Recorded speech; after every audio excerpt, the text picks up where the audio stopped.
నమస్తే, welcome to I dream inside politics with Kavitha. Hydraa అనే అస్త్రాన్ని రేవంత్ సర్కార్ తెర మీదకి ఎందుకు తీసుకొచ్చింది? దానికి చట్టబద్ధత లేదా? ఒకవేళ హైడ్రాతో ముందుకే వెళ్తే కోర్టు కేసులతో కోర్టు అడ్డుకునే ప్రయత్నం చేస్తుందా? దీనికి ఏమైనా ఎక్సెప్షన్స్ ఉన్నాయా? విద్యాలయాలతో పాటుగా హాస్పిటల్స్కి ఎగ్జంప్షన్ ఉందా? ఎవరెవరికి హైడ్రా వర్తిస్తుంది, ఎవరికి వర్తించదు? బోల్డ్ అన్ని డౌట్స్ ఉన్నాయి. మాట్లాడుకోవడానికి ప్రస్తుతం మనతో పాటుగా ఉన్నారు senior advocate and BJP MP Raghunandan garu. Hello అండి రఘునందన్ గారు, ఎలా ఉన్నారు మీరు? Fine madam, thank you. Hydraa అనగానే ఎందుకని ఫస్ట్ అదొక డైవర్షన్ పాలిటిక్స్ అనేది గుర్తొస్తోంది. నెక్స్ట్ బెదిరింపులు, భయపెట్టడానికి వాడుకుంటున్నారు అనేది అటు బీఆర్ఎస్ చెప్తోంది, బీజేపీ కూడా అదే మాట అంటోంది. మీరెలా చూస్తున్నారు? బీజేపీ ఆ మాట ఎప్పుడు అనలేదు, లీడర్స్ అంటున్నారే కొంతమంది. సో అభిప్రాయాలు రకరకాలుగా ఉండడంలో తప్పేం లేదు. మీ చేతికున్న 5 ఏళ్ళే 5 రకరకాలుగా ఉన్నప్పుడు వ్యక్తుల మధ్యలో అభిప్రాయ భేదాలు ఉండడాన్ని తప్పెట్లా పెడతారు? Bharatiya Janata party stands for nature. Narendra Modi garu చాలా స్పష్టంగా చెప్పినారు, తల్లి పేరు మీద 2 మొక్కలు నాటండి అని నరేంద్ర మోడీ గారు చెప్పినారు. చాలా మంది విమర్శించేటోళ్ళు విమర్శిస్తారు. ఎందుకు చెప్పినారు నరేంద్ర మోడీ గారు 2 మొక్కలు పెట్టండి అని? అంటే ప్రకృతి పర్యావరణం 2 దెబ్బతింటున్నాయి, ఎకలాజికల్ ఇంబ్యాలెన్స్ జరుగుతూ ఉంది, పర్యావరణాన్ని రక్షించాలి. ఉత్తరాఖండ్లు, కేదార్నాథ్ దేవాలయాలు, నిన్నగాక మొన్న జరిగిన వాయనాడులు, 2020 నవంబర్లో డిసెంబర్లో జరిగిన భాగ్యనగరం వరదలలో మునిగిపోవుడు, ఈరోజు మీరు ఈ ఛానల్ ఇంటర్వ్యూ చేస్తున్నప్పుడు ఉభయ తెలుగు రాష్ట్రాలు వరద నీళ్ళల్లో విలవిల్లాడ్డాలు, ఇవన్నీ జరుగుతున్నాయి. ఎందుకంటే ప్రకృతి విధ్వంసం జరిగింది కాబట్టి. ఆ ప్రకృతి విధ్వంసం జరగకూడదు అంటే చెరువులు, కుంటలు, నాలాలను రక్షించడం అనేది రేవంత్ రెడ్డి మానసపుత్రిక కాదు, రేవంత్ రెడ్డి కలగన్నది కాదు. చాలామంది తెలియక మీద చదివి మీద పేపర్లు చూసి గోల పెట్టేటోళ్ళు చాలా మంది ఎక్కువ అయిపోయారు. దానికి తోడు మీ యూట్యూబ్ ఛానల్లో చర్చలు, లొల్లులు ఎక్కువ పెడతా ఉన్నాయి. 1994లో అప్పటి కాంగ్రెస్ ముఖ్యమంత్రి దివంగత కోట్ల విజయభాస్కర్ రెడ్డి గారు మొట్టమొదటిసారిగా ఈ భాగ్యనగరంలో మీరాలం ట్యాంక్ అనేటువంటి ఒక చెరువు కబ్జా అయిందని చెప్పి కంప్లైంట్ వస్తే శ్రీమతి రేచల్ చటర్జీ అనేటువంటి ఒక ఐఏఎస్ అధికారిని పంపించి మీరాలం ట్యాంకులో కట్టిన అన్ని కన్స్ట్రక్షన్స్ని గులగొట్టిండు. ఎప్పుడది? 1994లో. 30 ఏళ్ల క్రితం జరిగిన ఒక సంఘటన మీరు తెలియదు, ఎందుకంటే మీరు కొత్తగా వచ్చిన రిపోర్టర్లు కాబట్టి. 30 ఏళ్ల కింద ఉన్న రిపోర్టర్లు ఎవరైనా అడిగితే చెప్తారు. ఇలా మీరాలం ట్యాంక్ ఉందా కవిత గారు? ఇలా మీరాలం ట్యాంక్ ఉందా? రిపోర్టర్లు కాదు, లేదు. నన్ను చెప్పనీరు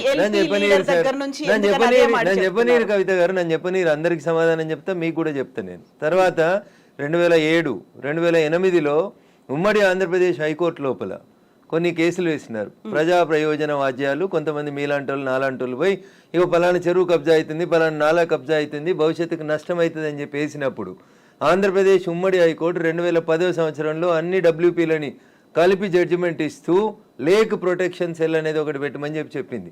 నేను ఇప్పుడు కాయిదాలు తెచ్చుకోలే కవిత గారు, if I'm not wrong and subject to correction. GO number 154 అని ఏప్రిల్ 2010వ సంవత్సరంలో అప్పుడు ఉన్నటువంటి ఉమ్మడి ఆంధ్రప్రదేశ్లో కాంగ్రెస్ ప్రభుత్వం ఒక జీవో ఇచ్చింది. దేనికోసం ఇచ్చింది? లేక్స్ ప్రొటెక్షన్ కోసం. జీవో 111లో ఉన్న భూములలో జరుగుతున్న అక్రమ నిర్మాణాలని ఆపేతందుకు chief secretary, revenue secretary, DGP ఇట్లా 18 మంది అధికారులని సభ్యులుగా పెట్టి protection cell, lake protection committee అని ఒక కమిటీని వేసి ఈ భాగ్యనగరాన్ని కాపాడమని చెప్పింది.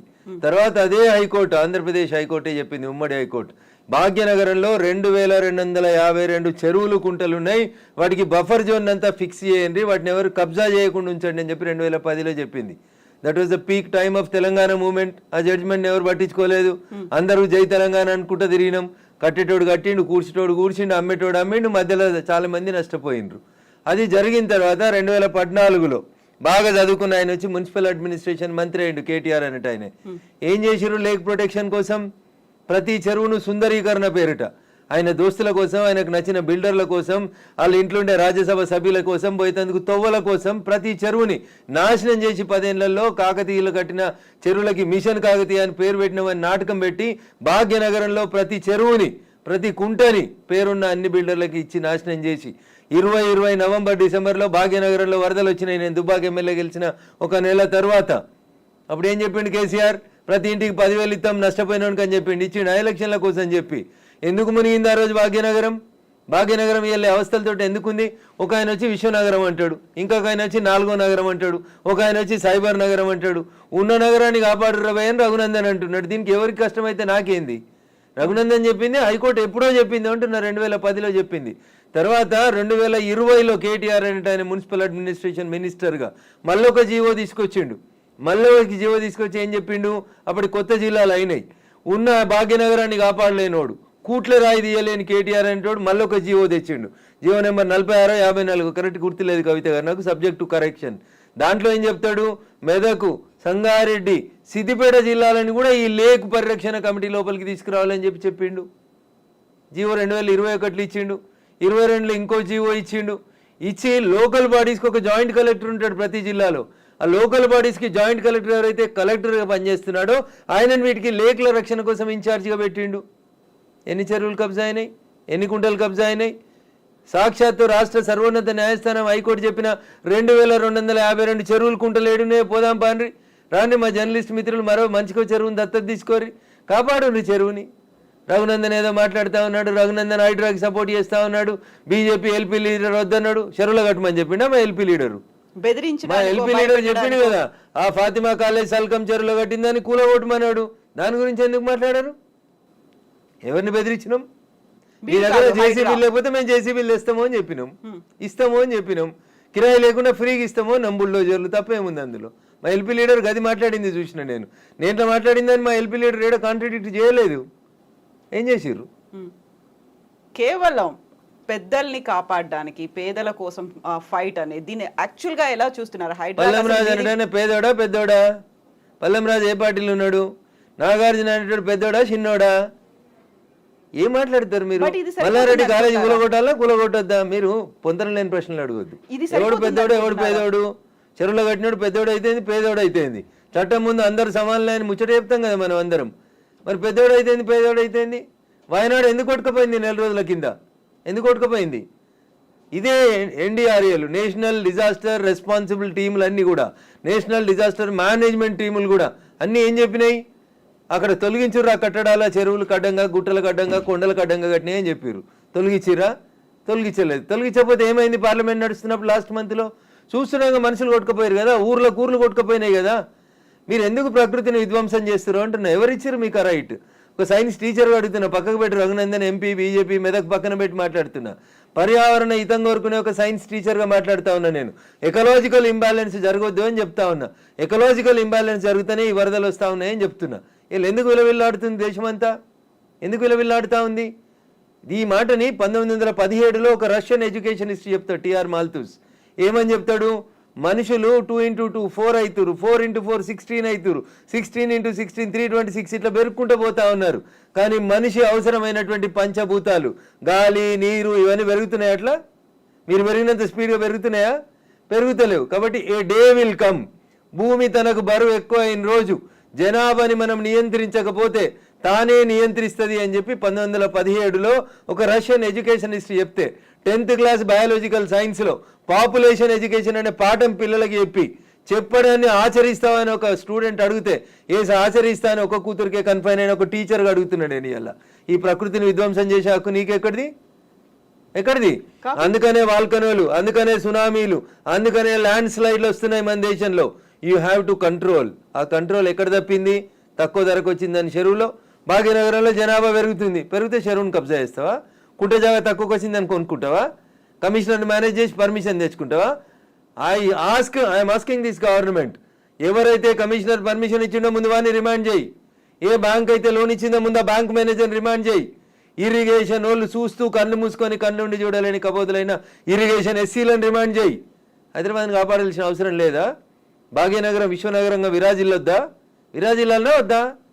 నువ్వు కట్టినావా చెరువు? నువ్వు తోడినావా చెరువు? ఉన్న చెరువుని చంపే హక్కు నీకెక్కడిది? ఇట్లే మాట్లాడతాడు రఘునందన్. మీకు నచ్చితే మీ ఇష్టం, మీకు నచ్చకపోతే మీ కష్టం. దానికి నేనేం చేస్తా? ఆర్టికల్ 19 నన్ను మాట్లాడమని చెప్పింది, మాట్లాడతా. మీరు నేను మాట్లాడితే ఆ పక్కన ఉన్నాయని ఏం మాట్లాడితే నాకేం? ఎగ్జాక్ట్లీ ఇవన్నీ ఉన్నాయి. కాకపోతే చిన్నోడా పెద్దోడా?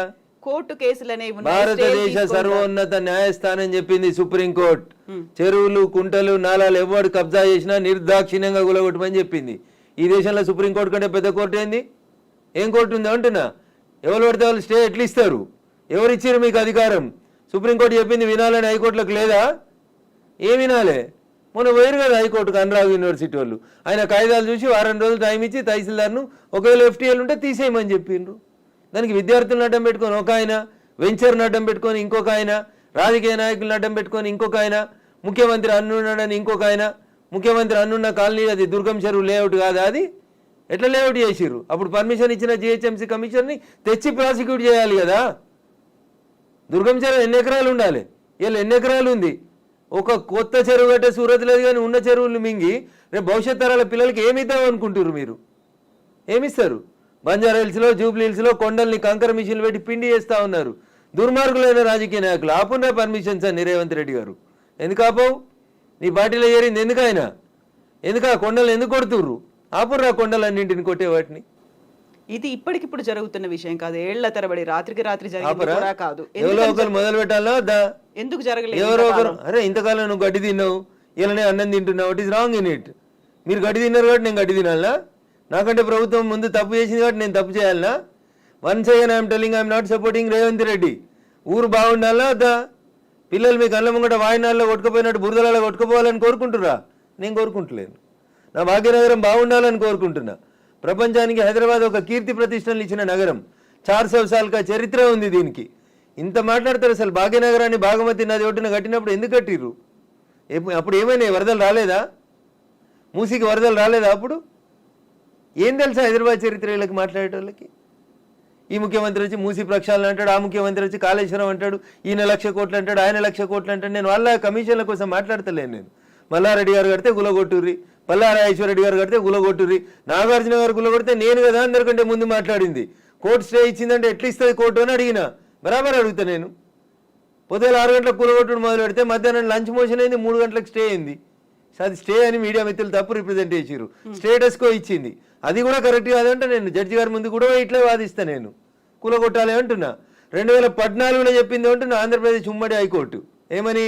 ఎన్ కన్వెన్షన్ సర్వే చేయమని చెప్పింది హైకోర్టు.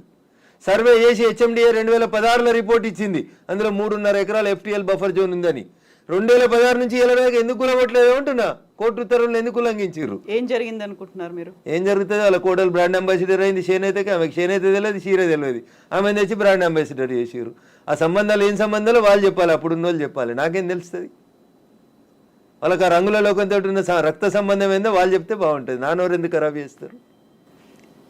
రంగుల లోకంతో రక్త సంబంధం అలా అనుకుంటే కేవలం ఎన్ కన్వెన్షన్ నాగార్జున దాని మీదే ఉంటుందా? ఇప్పటికి పద్మాలయ స్టూడియో మీద లొల్లి పెట్టింది రఘునందన్. ఇదే హరీష్ అని 6 అడుగులు ఉన్నాడు మాట్లాడిండు. మళ్ళీ పర్మిషన్ ఎట్లా ఇచ్చారు ప్రభుత్వం రాగానే? లాంకో హిల్స్ వక్ఫ్ భూమిలో ఉన్నారు. 10 ఏళ్ళు అధికారంలో ఉన్నాడు కేసీఆర్ అంటే. ఆయన ఒక రోజైనా మాట్లాడండి ఆ వక్ఫ్ భూముల గురించి? లగడపాటి కడుతుండని చెప్పి లాంకో హిల్స్ అంతా వక్ఫ్ భూములు దున్నుతాం, పల్గొడతాం, ఇరుగొడతాం అన్నారు. పర్మిషన్ ఎవరు ఇచ్చారో తెలుసా కవిత గారు? పద్మాలయ స్టూడియోలో అపార్ట్మెంట్లు కట్టుకోవడానికి పర్మిషన్ ఇచ్చింది ఇదే గౌరవనీయులు కేసీఆర్ గారు, కేటీఆర్ గారు, హరీష్ రావు గారు. ఆ రక్త సంబంధం ఏందో అడుగుండ్రు. జర్రంత అవతలకి పోతే ఎంఆర్ ప్రాపర్టీస్ అని ఒకటి ఉంటాయి. ఎంఆర్ ప్రాపర్టీస్లో రైతులు, తెలంగాణ రైతులు మా భూములు పోతున్నాయని ఏడిస్తే వాళ్ళకి పైసలు ఇప్పిస్తామని స్పీచ్లు ఇచ్చిండు. ఇదే కేటీఆర్, అదే హరీష్ రావు, అదే కేసీఆర్ అన్నట్టు. ఆయన 10 ఏళ్ళు మంత్రులుగా పదవి అనుభవించారు. ఎన్నడన్నా ఎంఆర్ ప్రాపర్టీస్లో భూములు కోల్పోయిన రైతుల గురించి మాట్లాడేందుకు వీళ్ళకి నోరు వచ్చిందా? ఎందుకు రాలేదనుకుంటారు కవిత గారు? కారల్ మార్క్స్ అని కమ్యూనిస్టు సిద్ధాంతకర్త చెప్తాడు, మానవ సంబంధాలన్నీ ఆర్థిక సంబంధాలనే చెప్తాడు. అందుకనే రాఘవేంద్రరావు సినిమాక్స్ని ముట్టలేదు టీఆర్ఎస్ పార్టీ. పద్మాలయ స్టూడియోస్లో అపార్ట్మెంట్లు కడుతుంటే సపట్లు కొట్టిర్రు. ఎంఆర్ ప్రాపర్టీలో తెలంగాణ రైతులు మునిగిపోతే నోరు మూసుకున్నారు. నాలాంటి ఎవడో మాట్లాడాలి కాబట్టి మాట్లాడడం మొదలు పెడతా ఉన్నాం. I stand for the poor only. నేను ఇప్పుడు ఈ రాష్ట్ర ప్రభుత్వాన్ని డిమాండ్ చేస్తా ఉన్నా. కానీ నేను అమ్ముతురు కదా కోకాపేటలో ఎకరం 100 కోట్లు పెట్టి. 100 ఎకరాలు అమ్మిండ్రు కదా. ఆ పక్కన ఇంకా 150 ఎకరాలు ఉంది ప్రభుత్వ భూమి. ఇప్పుడు ఈ ఇండ్లు పోతున్న వాళ్ళందరికీ ఒక 25 ఎకరాలు లేఅవుట్ చేయండి. ఈ పేదోళ్ళందరికీ మంచికి 100 గజాల స్థలం ఇయ్యండి. ప్రధానమంత్రి ఆవాస్ యోజన కింద ఇంటి పైసలు 5 లక్షలు ఇయ్యండి. ఇందిరమ్మ ఇంటి కింద నువ్వు 5 లక్షలు. ఈ నాలాల మీద కట్టుకున్న వాళ్ళు, చెరువులు కుంటలలో కట్టుకున్న వాళ్ళ కోసం ఏంది కోకపేటలో 100 కోట్లకు ఎకరం పోయే భూమిలో వీళ్ళకి లేఅవుట్ చేసి 25 ఎకరాలు అక్కడ ఉప్పల్ బగాయితో లగాయితో అని పెట్టి అమ్మిర్రు కదా ఊడా యాక్షన్ పెట్టి. అట్లా ఈ గరీబ్ వాళ్ళందరికీ తీసుకొచ్చాడు కాలనీ కట్టు. వీళ్ళు అరువులు కాదా 100 కోట్ల భూమిలో ఉండేందుకు? 10 ఏళ్ల క్రితం కట్టుకున్న ఇల్లు కన్నం కూడా కూలిపోతుంది కదా, బాధపడుతురు కదా. వాళ్ళని తీసుకొచ్చాడు 25 ఎకరాలు లేఅవుట్ చేయి Revanth Reddy. Then I will support you, then I will congratulate you. అంతేగాని అసదుద్దీన్ ఓవైసీ ఇచ్చిన ఉడత ఊపులకు భయపడితే 400 కాదు 4000 స్టూడెంట్స్ ఉన్నారని బెదిరిస్తాడు. ఎందుకు సల్కం చెరువు కూల్తలేదు? కూలాలి కదా సల్కం చెరువులో ఉన్న ఫాతిమా మెడికల్ కాలేజ్. ఎందుకు భయపడుతున్నారు? ఏమవుతుంది రేవంత్ రెడ్డి గారు? మొదలు పెట్టినావు కదా, కొట్టేసేయన్ని. అపప్రద నీకెందుకు? మల్లారెడ్డితోటి పాతపాగుందని, పల్లారాజేశ్వరరెడ్డి పార్టీ మారతలేడని కొడుతున్నారన్న చెడ్డ పేరు ఎందుకు? ముందు అసదుద్దీన్ ఓవైసీ తోటి మొదలుపెట్టు. సో మధ్యలో విద్యా సంవత్సరం అక్కడ ఆల్టర్నేట్ అనేది దసరా సెలవులు వస్తాయి కదా, ఇమ్మీడియట్ గా ఆల్టర్నేట్ ఇంకో ఎందుకు దొరకదు? కాలేజ్ లో ఎందుకు దొరకదు? అకామిడేట్ చేయడానికి ఎందుకు దొరకదు అంటున్నా. ఒక్క రోజులో కట్టేస్తారు. ఇప్పుడు అంతా కిర్బీ షీట్లు అనే స్ట్రక్చర్లు వచ్చినాయి కదా, టెంపరీ స్ట్రక్చర్లు.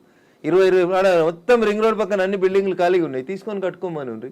ఇన్ని రోజులు అనుభవించారు కదా చెరువులో కట్టుకొని, దానికి రెంట్ కట్టుర్రి ప్రభుత్వానికి. ఫీట్ కింద వసూలు చేయాలి రేవంత్ రెడ్డి గారు ప్రభుత్వం ఇవాళ. నిజంగా ఎవరైనా పేదలకు నష్టం జరుగుతుంది చెరువులలో తెలిసి తెలియక అమాయకంగా ప్రభుత్వం లేఅవుట్కి పర్మిషన్ ఇస్తే కట్టుకున్న వాళ్ళు ఉన్నారు, వాళ్ళందరినీ తీసుకొచ్చి కోకపేటలో పెట్టండి అంటున్నా. ఏంది ప్రాబ్లం ఏంది మీకు? గరీబులు అక్కడ ఇల్లు కట్టుకోదా కోకపేటలో? కట్టుకొని 100 గజాలి, 100 కాకపోతే 150 గజాలి, ఇంకా 150 ఎకరాలు ఉంది కదా ఆడ. నిజంగా నీకు హైదరాబాద్ శుద్ధి చేయడమే నీ లక్ష్యం అయితే రేవంత్ రెడ్డి గారు, కోకపేటలో ఉన్న 150 ఎకరాలలో ఎన్ని ఇల్లు పోతున్నాయో ఐడెంటిఫై చేయి, అందరికీ మంచికి 100 గజాలకు పట్టాలి, అప్పుడు ప్రజల్ని నర్శిస్తారు. ఇప్పుడు జీవో 111 కాదు, అంతకుముందు వాల్టా యాక్ట్లు ఇవన్నీ కూడా వచ్చాయి మన వాటర్ బాడీస్ ని ప్రొటెక్ట్ చేసుకో. నాకంటే ముందున్న వాళ్ళు ప్రతి ఒక్కరు తప్పు చేసిండని ఇప్పుడు నన్ను తప్పు ఏమని అడిగే అధికారం మీకు? నో, అంటే ముందు నుంచి ఎందుకని ఫోకస్ పెట్టలేకపోయారు? ప్రెషర్స్ ఏమున్నాయి? ఎవరికి భయపడ్డారని మీరు? రాజకీయ నాయకులకి, రియాల్టర్లకి, వాళ్ళు ఇచ్చే పైసలకి. ఇంతకంటే ఎక్కువ ఏముంటుంది తల్లి? కట్టే కొట్టే తెచ్చిమంటే ఇంతే. రాజకీయ నాయకులకి ఎవరో ఫైనాన్స్ చేసేటోళ్ళు, ఫండ్ ఇచ్చేటోళ్ళు, ఎవరో ఒక బిల్డర్ ఉండి అన్న నేను ఈ చెరువు పక్కన జరంత మట్టి పోసి అమ్ముకుంటా అంటే అమ్ముకోమంటాడు, చూసి చూడనట్టు పొమ్మంటాడు, అయిపోతుంది. అది 1 పోయి 2 అవుతుంది, 2 పోయి 3 అవుతుంది. అట్లా వాడు పోసిండని వీడు పోసి, వీడు పోసిండని ఇంకోటి పోసి. సో ఇప్పుడు మనకి వానలు, వరదలు, ఇవి మునిగిపోవడాలు ఇలాంటివన్నీ ప్రతిసారి వచ్చినట్టే. ఇదంతా ఎకలాజికల్ ఇంబాలెన్స్. ఎగ్జాక్ట్లీ, ఇదంతా ఎకలాజికల్ ఇంబాలెన్స్. ప్రకృతిని కాపాడండి, పర్యావరణాన్ని ప్రేమించండి. లేకపోతే ఇప్పుడు మంచినీళ్ళు తాగమంటే బాటిల్ పెట్టినట్టు రేపు ఆక్సిజన్ సిలిండర్లు జబ్బ మీద వేసుకొని మీ మన్మరాలు తిరగాల్సిన దుస్థితికి పోతారు మీరు. ఆ పరిస్థితి రాకుండా కాపాడండి అంటున్నా. ఎగ్జాక్ట్లీ. సో కోర్టు నోటీసులు, స్టేలు, ఆ తర్వాత స్టేటస్ కో మెయింటెనెన్స్లు ఇవన్నీ కూడా అంటే ప్రతిదీ ఏది టచ్ చేద్దామన్నా మళ్ళీ కోర్టుతో లింక్ అయి ఉంది కాబట్టి ఇది కూడా ఎక్కువ కాలం నిలవదేమో హైడ్రా అనేది కూడా వినిపిస్తుంది. యాజ్ అడ్వకేట్ మీరేం చెప్తారు అసలు? సో నేనేమంటున్నా, శుభం గోర్ర పెళ్లి కొడుకు అంటే ఏదో అన్నాడంటే అట్లున్నది మా కవిత ఆలోచన. ఎందుకు ముందు నుంచి అనేది అదే కదా, కవిత ఆలోచన దగ్గరికి వెళ్ళింది అనగానే కోర్టు స్టే కోర్టు పరిధిలో ఉంది మాట్లాడము అనే మాటలు. ఎవరు? నేను మాట్లాడుతూనే ఉన్నా కదా రోజు. నో, మీరనట్లేదు, ఆక్యుపై చేసుకున్న వాళ్ళ దగ్గర నుంచి వచ్చే సమాధానం అదే, కోర్టు పరిధిలో ఉంది కాబట్టి. తప్పించుకునే ప్రయత్నం తప్ప ఏముంటుంది? దొంగకు తేలుగుడితే ఏం చేస్తాడు? తేలుగుట్టిందని చెప్తాడా? సపరేట్గా నోరు మూసుకొని పోతాడు. గట్లే ఉంటుంది. ఏం స్టే ఉంది? స్టే ఉంది అని ట్వీట్ చేసి ఏడ స్టే ఉంది? ఏ కోర్టులో స్టే ఉంది? ఏంది స్టే? స్టేలు సంవత్సరాలు ఉండొద్దని ఇదే సుప్రీంకోర్టు చెప్పింది అంటున్నా. మా గౌరవ న్యాయమూర్తులు అట్లా సంవత్సరాలు స్టే ఇయ్యరు. స్టే ఈజ్ టెంపరరీ అంతే. 15 రోజులు, నెల, 2 నెలలు, 3 నెలలు అంతే. స్టే ఏంది? 2014లో ఎన్కన్వెన్షన్ సర్వే చేయమని 2024 దాకా స్టే ఇచ్చిరా? ఏ కోర్టు ఇచ్చిందో చూపెట్టురు నాకు. మీ అంత చదువుకోకపోవచ్చు కానీ నాకు స్టే అంటే ఏందో అర్థం తెలుసు. జర చూపెట్టుర్రి. హైడ్రాకి విధి విధానాలు లేవు, సరిగా ఏది ఫామ్ చేయకుండానే ముందుకెళ్ళిపోతున్నారు, బుల్డోజర్ సర్కార్ని తీసుకొస్తోంది హైడ్రా పేరుతో అనే వాదనని ఎట్లా చూస్తారు మీరు? మీకు వచ్చిన కడుపు నొప్పి ఏంది? మీరు ఫేర్గా ఉన్నారు కదా, మీరు నీతిగా ఉన్నారు కదా, మీరు పర్యావరణం బాగుండాలని కోరుకుంటారు కదా, ఈ భాగ్యనగరం బాగుండాలని కోరుకుంటారు కదా. In what way you are agreed by it? మీకు వచ్చి నష్టమైంది అంటున్నా. ప్రజల చేత, ప్రజల కొరకు ప్రజలు ఎన్నుకున్నటువంటి ప్రభుత్వాలు తీసుకునే నిర్ణయాలని ఏం చేస్తారు మీరు? కోర్టు ఎందుకు అడ్డుకుంటుంది? కోర్టుకుండే అధికారాలు ఏంటి? ఎంతవరకు అడ్డుకోవాలో అంతవరకే అడ్డుకుంటుంది. నేను చెప్తున్నా కదా, ఈ దేశ సర్వోన్నత న్యాయస్థానం సుప్రీంకోర్టు చెప్పింది కూలగొట్టమని. సుప్రీంకోర్టుకు భిన్నంగా లోకల్గా ఉండేటువంటి జడ్జీలు అట్లా ఇస్తారా జడ్జిమెంట్లు? నాకు తెలిసినంత వరకు అయితే ఎవరు కవిత గారు. సో ఇప్పుడు హైడ్రాని సడన్ గా తెర మీదకి తీసుకొచ్చింది. 1994 రావడం, ఒక హైడ్రాని తీసుకొని రావడం అనేది భయపెట్టడానికో, బెదిరించడానికో, లేకుంటే రుణమాఫీ 6 గ్యారంటీ స్కీములు అడుగుతున్నారు కాబట్టి డైవర్షన్ పాలిటిక్స్ అనే వాళ్ళకి ఏం చెప్తారు మీరు? నేను అంటున్నా, రుణమాఫీ చేయాల్సిందే, ఇచ్చిన 6 హామీలను అమలు చేయాల్సిందే. రైతులకు చెప్పినటువంటి రుణమాఫీ, యువతకు చెప్పిన డిక్లరేషన్, మహిళలకు ఇచ్చినటువంటి మహిళా డిక్లరేషన్ అన్నీ చేయాల్సిందే.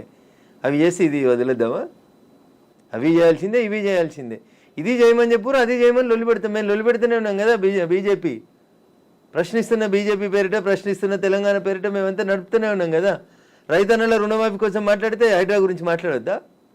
బట్ అది డైవర్షన్ కోసమే చేస్తున్నారు అనే మాట. So I don't have any comment on this particular issue. నేనేమంటున్నా, నేను రుణమాఫీ కాలేదు, రైతులతో చేయించేది రైతులతో చేపిర్రి, హైడ్రాకి దానికి ఏం సంబంధం అంటున్నా. ఎందుకు రాస్తున్నాయి పేపర్లు హైడ్రా గురించి అంత గొప్పగా? వదిలేసారు, ఆయన పని ఆయన చేసుకుంటూ పోతాడు, మీ పని మీరు చేసుకోర్రి. రుణమాఫీ గురించి మీరు రాయమంటే రాస్తారా? రాయరు కదా. రైతులు మాట్లాడితే మన పేపర్లో హెడ్ లైన్స్ రావు కదా. ఏమవుతాయి మనకి? హైడ్రా హైడ్రా మా కేటీఆర్ అంటాడు, ఆయన పోయి అమెరికాలో అంటాడు. అది ఫుల్ హాఫ్ పేజీలు వస్తుంది, పెద్ద పేజీలలో వస్తుంటుంది ఫస్ట్ పేజీలలో. 119 ఎమ్మెల్యేలలో ఆయన యువరాజు అయినట్టు ఆయన మాట్లాడితే పైన ఒక బాక్స్ కట్టి రాస్తారు మీరు. ఆయన కట్టిన జన్వాడ ఫామ్ హౌస్ నాది కాదని స్టేట్మెంట్ మారుస్తాడు. ఒక్క మీడియానైనా రాసిందా? రేవంత్ రెడ్డి అన్నట్టు ఆయన అరెస్ట్ చేసిన రోజు ఈ ఫామ్ హౌస్ నాది, ఇగో దాని మీద డ్రోన్ ఎగిరేసినావు, ఇగో క్రైమ్ నెంబర్ ఇంత, నార్సింగ్ పోలీస్ స్టేషన్ అని తీసుకొచ్చి ఒక్కరైనా రాసిరా మా జర్నలిస్ట్ మిత్రులు? ఇవాళ అది నోరా మోరా, ఇది నాది కాదు నా దోస్తుంది అని చెప్తే ఎందుకు రాయారు? ఆ రోజు స్టేట్మెంట్ ఈ రోజు స్టేట్మెంట్ రెండు పక్క పక్కన పెట్టి ఎందుకు చూపాయించారు? ఎలక్ట్రానిక్ మీడియాలో ఎందుకు చూపెట్టారు? ఎందుకు చూపెట్టరు అంటున్నా. ఎవరా దోస్తు? ఎందుకు నీకు లీజుకి ఇచ్చిండు? ఆయనకు నీకున్న వ్యాపార సంబంధాలు ఏంది? అది కదా మీరు బయట పెట్టాల్సింది. మునిపోయిన కంపెనీకి వారసుడు కదా ఆయన, నీకు జాగి ఇచ్చిన ఆయన, లీజ్ ఇచ్చిన ఆయన. 8,000 కోట్లు ఎగ్గొట్టిర్రాళ్ళు ఈ దేశంలో. అది మాట్లాడుకుందాం గట్లా. ఇవి మాట్లాడితే మంచిగా ఉంటాయి కదా. కవిత గారు ఆయన డింగ్ డింగ్ అని ఎగురుకుంటూ పోయి జొన్నవాడ ఫామ్ హౌస్ ఆ రోజు ఎందుకు చేసినావు? డ్రోన్లు ఎగురుతలేవా? తెలంగాణలో డ్రోన్ ఏడా ఎగురుతలేదా? డ్రోన్ ఎగిరేస్తే తప్ప ప్రతి పెళ్లిలో డ్రోన్ ఎగురుతుంది, ప్రతి బరాతులో డ్రోన్ ఎగురుతుంది, ప్రతి శ్రీరామనవమికి డ్రోన్ ఎగురుతుంది, ప్రతి వినాయక చవితికి లేకుండా ప్రైవేట్ ప్రాపర్టీ మీద ఎగరడం అనేది నీది కాదు కదా ప్రాపర్టీ. నువ్వెందుకు కంప్లైంట్ ఇచ్చినావు? నీకెందుకు కడుపున వచ్చింది? జన్వాడ ఫామ్ హౌస్ నీది కాదు కదా, నీ దోస్తుంది కదా. ఒక ఎంపీ పార్లమెంట్ నడుస్తుంటే ఢిల్లీకి వెళ్ళి హైదరాబాద్కి పోతే ఎయిర్పోర్ట్కి వెళ్ళి పట్టుకొచ్చి రిమాండ్ చేసారు కదా నార్సింగ్ పోలీసు వాళ్ళు. అప్పుడు ఎందుకు చేసినావు? నీది కాని ఫామ్ హౌస్లో, నీ దోస్తు ఫామ్ హౌస్లో ఎవరు నీ దోస్తు పేరు చెప్పు, ఆయనకు ఆస్తి ఎక్కడిదో చెప్పు, ఏ కంపెనీ పెట్టి షేర్లు ముంచిరో చెప్పు, ఏ కంపెనీ పెట్టి వాళ్ళు నాయన జైలుకి పోయిండో చెప్పు, గవి చెప్పు కదా. వాస్తవాలు జనాలకి తెలియకుండా చేస్తారు కాబట్టి నాలంటోడు మాట్లాడాల్సి వస్తుంది. హైడ్రామా అన్నారు, ఎవరు చేస్తున్నారు హైడ్రామా? అన్నోడు చేస్తున్నాడు అంతే. ఎవడు అన్నాడు? ఎవడు పేరు చెప్తాలి, చెప్తావా? వాని చరిత్ర ఏందో చెప్పిపోతే. మీరు అన్నారు ఇప్పుడు హైడ్రామా చేస్తున్నారని. నేను చెప్పలేదు, ఆ పొరపాటున కూడా అనలే. హైడ్రా వాళ్ళ పనులు చేసుకుంటూ పోనీరు అంటున్నా. సల్కం చెరువును గులగొట్టిన రోజు రంగనాథ్ సంగతి అడుగుతా, నేను రేవంత్ రెడ్డి సంగతి కూడా అడుగుతా. మొదలు పెట్టగానే అడ్డమైంది కాలాల కట్టే పెడతారు అంటున్నా. మల్లారెడ్డి కాలేజీని గులగొట్టకపోతే అడుగుతా నేను. స్టే ఇస్తే కోర్టుకు ఆర్గ్యూ చేస్తా, స్టే వేకెట్ చేయమని ఆర్గ్యూ చేస్తా. తప్పేముంది అందులో? నీతిగా ఉన్నా, నిజాయితీగా ఉన్నా కాబట్టి నిజాయితీ వైపే ఉన్నా, ధర్మం వైపే ఉన్నా, మా పార్టీ గట్టే ఉండమన్నది. గిట్లే మాట్లాడితే గడిదిక్కే ఉంటా. పేదవాళ్ళకు నష్టం అవుతుంది. రేవంత్ రెడ్డి దగ్గరికి పోతాం, లొల్లి చేస్తాం, కూలిపోతున్న వాళ్ళ కోసం అక్కడ లేఅవుట్ 25 ఎకరాలు చేయమని అంటుతాం. అది ధర్మం. అది కడుపు కాలినందుకు నిలబడతా ఖచ్చితంగా. So Raghunandan Rao advocate and రాజకీయ నాయకుడు, ఇప్పుడు ఒకవేళ ఏదైనా మాట్లాడాలి అంటే ఊరికే అలా ఆరోపణ చేయకుండా ఆధారాలతో సహా చూపిస్తాడు అనేది. జన్వాడ ఫామ్ హౌస్ కి సంబంధించి మీ దగ్గర అన్ని ఆధారాలు ఉన్నాయా? నేను ఎప్పుడు దాని మీద ఇన్వెస్టిగేషన్ చేయలేదు. నేను ఎందుకని? నేను వ్యక్తిగత జీవితాల్లోకి, ఎవరి జీవితాల్లోకి పోవాలనుకోలేదు. సరే, అప్పుడు రేవంత్ రెడ్డి పోయినాడు, ఆయన దగ్గర ఆధారం ఉంటేనే పోయిండని నేను అనుకుంటున్నా. అది వాళ్ళిద్దరికి సంబంధించిన వ్యక్తిగతమైన పంచాయతీగా చేసుకున్నారు వాళ్ళు. Let it be decided. నేను ఇవాళ అడుగుతుంది ఏంటంటే, మీకు జన్వాడ ఫామ్ హౌస్ నాది, నా వ్యక్తిగత జీవితానికి భంగం వాటిల్లింది, మా ఫామ్ హౌస్ మీదకి వచ్చి డ్రోన్ కెమెరా ఎట్లా ఎగిరేస్తారు, ఇవి రఘునందన్ మాట్లాడలే. ఆ రోజున యువరాజు కేటీఆర్ మాట్లాడిండు. మా ప్రైవేట్ ఆస్తులకు వచ్చి డ్రోన్ కెమెరాలు ఎగిరితే కేసు పెట్టమా అని మాట్లాడిండు. ఇవాళ ఫామ్ హౌస్ నాది కాదు అని చెప్పడానికి అది నోరా మోరా అని అడుగుతున్నా. దానికి సమాధానం చెప్పు. ఏం పెట్టి కడిగిరు? ఫినాయిల్ పెట్టి కడిగిరా? 3 ఏళ్ల కింద రేవంత్ రెడ్డిని డిమాండ్ చేసిన రోజు నీ ఫామ్ హౌస్ ఎట్లయింది? ఇవాళ అది నిబంధనలకు వ్యతిరేకంగా పెట్టిరని గవర్నమెంట్ ఇన్వెస్టిగేషన్ చేస్తే అది నాది కాదు, మా దోస్తుంది. ఇంత దారుణమైన అబద్ధాలు ఆడితే ఎట్లా? నేను అడిగిన దాంట్లో ఏమైనా తప్పుంటే చెప్పురు కవిత గారు. మీకు డౌట్ ఉంటే నేను ఆ రోజు కేటీఆర్ మాట్లాడిన మాట, ఈ రోజు కేటీఆర్ మాట్లాడిన మాటలు 2 పంపిస్తా. ఈ ఇంటర్వ్యూ మధ్యలో ఆపి అది ప్లే చేయండి, తెలుస్తుంది మీకు. జనాలకు వాస్తవాలు చెప్పుమర్రి.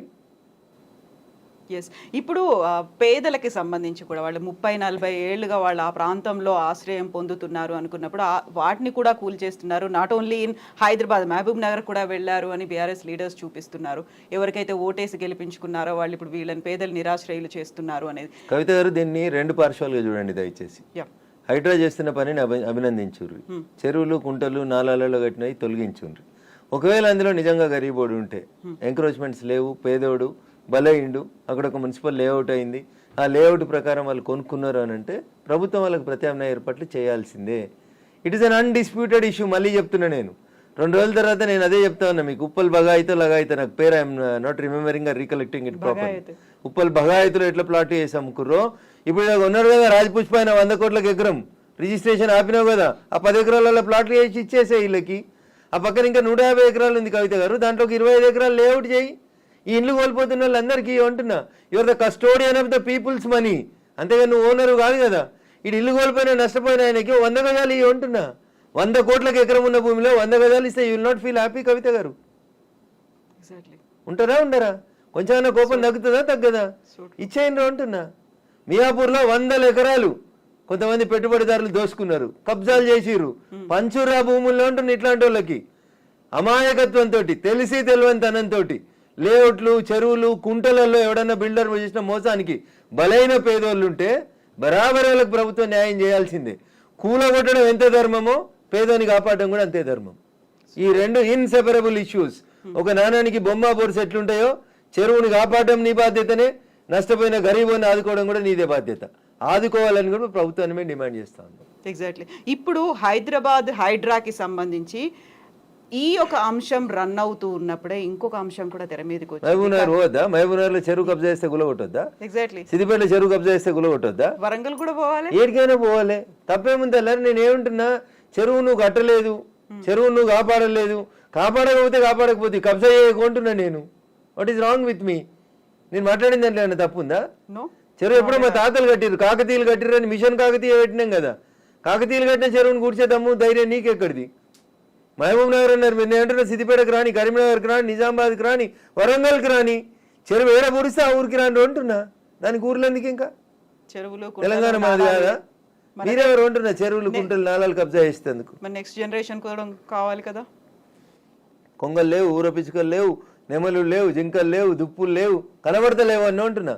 నేను సైన్స్ టీచర్ కాబట్టి మీకు యాడ్ చేస్తా. ఒకప్పుడు రాక్షస బల్లి ఉండే, ఇలా కనబడుతుందా కవిత గారు? పిల్లలకి మీరు ఏం చెప్తున్నారు? టీవీ పెట్టి రాక్షస బల్లి బిడ్డ, డ్రాగన్ డ్రాగన్ అని చూపిస్తున్నారు మీరు. జూ పోతే జూ ముంగటోటి చిల్లతోటి తయారు చేసిన రాక్షస బల్లి కనబడుతుంది. అట్లా రేపు చెరువులు కుంటలు అంతరించిపోతే, ప్రకృతి పర్యావరణం దెబ్బతింటే మన పరిస్థితి కూడా గాడికే వస్తుంది. దీన్నే ఎకలాజికల్ ఇంబ్యాలెన్స్ అంటారు. ఇది అర్థం కాక ఎవరు పడితే వాళ్ళు రాజకీయ నాయకులు ఏది పడితే మాట్లాడితే నేనేం చేస్తాను?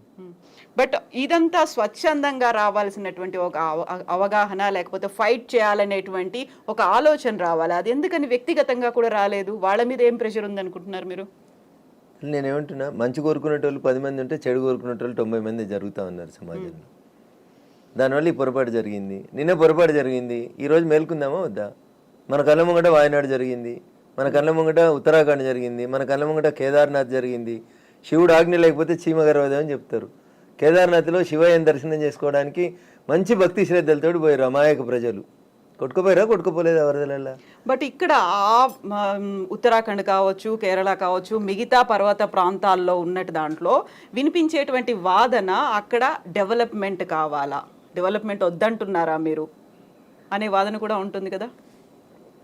డెవలప్మెంట్ మేరిట మీరు ప్రకృతిని విధ్వంసం చేస్తారా? ఏం చేస్తారు? చేస్తే ఇట్లే కొట్టుకుపోతారు. మరి వయనాడులో కొట్టుకుపోయినప్పుడు బాధపడకుర్రి, హైదరాబాద్లో వరదలు వచ్చి చచ్చిపోతే బాధపడకుర్రి, ఇంటి ముంగట మాన్యువల్ ఆడుకుంటూ పోయి 2 ఏళ్ళ పిల్ల పడితే బాధపడకుర్రి. మరి ఆ రోజు ఎందుకు బాధపడుతురు? 18 ఏళ్ళ మీ కూతురు కాలేజీకి వెళ్ళి ఇంటికి వస్తూ కనిడకొండ మీద కొట్టుకుపోయి అంబర్పేట చెరువులో శివమై తేలిన రోజు బాధపడకుర్రి. మరి సంతోషపడుర్రి, మంచిగా అయింది అన్నూర్రి. మరి ఆ రోజు ఎందుకో నటిస్తారు, వరదలు వచ్చినాయని భోజనాలు, బట్టలు పంపిణీ చేసుడు, చందాలు కలెక్ట్ చేసుడు చేస్తారు కదా. డ్రామాలు ఎందుకు? మరి నాశనం చేసింది ఎవరు అంటున్నా. నన్ను అడిగితే తెలంగాణ కాదు, మొత్తం దేశంలో ఉన్న అన్ని చెరువులు కుంటల్ని కాపాడాల్సిన బాధ్యత ఆయా రాష్ట్రాల్లో ఉన్న ప్రభుత్వాలే తీసుకోవాలి. వాట్ అబౌట్ కేంద్ర ప్రభుత్వం? కేంద్ర ప్రభుత్వానికి దాంట్లో రెస్పాన్సిబిలిటీ తక్కువ ఉంటుంది తల్లి. మేము వచ్చి ఇక్కడ ఏమైనా చేసినాం అనుకో, ఏం మాట్లాడతారు మీలాంటి జర్నలిస్టులు? పొద్దున్నే స్టూడియో పెట్టి కేంద్రం రాష్ట్ర ప్రభుత్వాల విధులలో జోక్యం చేసుకుంటా ఉంది, ఇది రాష్ట్రం సబ్జెక్టు, కాపాడమని రాష్ట్రాలకే చెప్తున్నాం. మేము పాలించే రాష్ట్రాలు కూడా 18 ఉన్నాయి కదా, ఆడ కూడా అప్పుడప్పుడు మేము బుల్డోజర్లు పెడుతున్నాం కదా దేశవ్యాప్తంగా. పెట్టురు మీరు కూడా, మిగతా ముఖ్యమంత్రులు కూడా పెట్టురు. ఎస్ రఘునందర్ గారు, థ్యాంక్ యూ సో మచ్ అండి. మళ్ళీ మనం మాట్లాడుకుందాం, బోల్డని విషయాలు ఉన్నాయి కాబట్టి. Thank you.